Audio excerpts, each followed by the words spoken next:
The Gadsden Purchase, known in Mexico as Spanish Venta de La Mesilla, sale of La Mesilla II, is a 29,670 square mile 76,800 km2 region of present-day southern Arizona and southwestern New Mexico that the United States purchased via a treaty signed on December 30, 1853, by James Gadsden, U.S. Ambassador to Mexico at that time.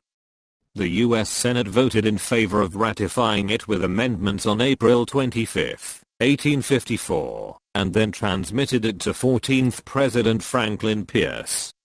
Mexico's government and its General Congress or Congress of the Union took final approval action on June 8, 1854.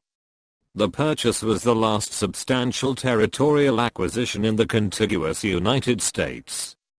The U.S. sought a better route for the construction of the Southern Transcontinental Railway line. The financially strapped government of Antonio López de Santa Anna agreed to the sale, which netted Mexico $10 million, equivalent to $4.15 billion in 2016. 3.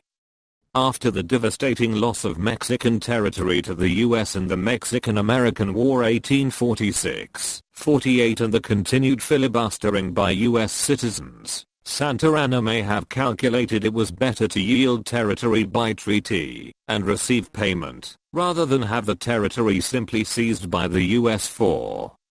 The purchase included land south of the Chilla River and west of the Rio Grande, which the U.S. acquired, so that it could construct a transcontinental railroad along a deep southern route, which the Southern Pacific Railroad later completed in 1881-1883.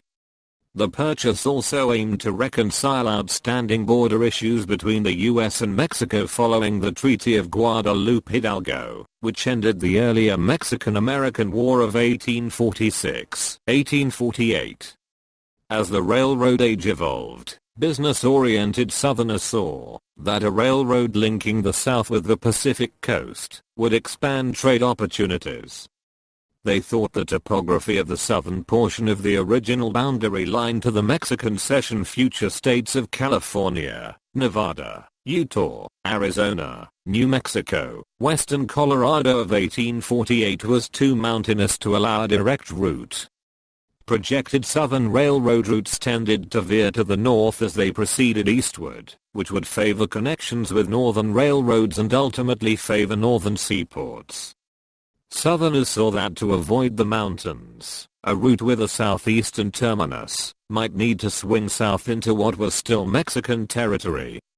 The administration of President Franklin Pierce, strongly influenced by Secretary of War Jefferson Davis, later president of the southern seceding Confederate States, saw an opportunity to acquire land for the railroad, as well as to acquire significant other territory from northern Mexico. 5. In the end, territory for the railroad was purchased for $10 million, equivalent to $4.15 billion in 2016. 3. But Mexico balked at any large-scale sale of territory. 6. In the United States, the debate over the treaty became involved in the dispute over slavery, ending progress clarification needed before the American Civil War.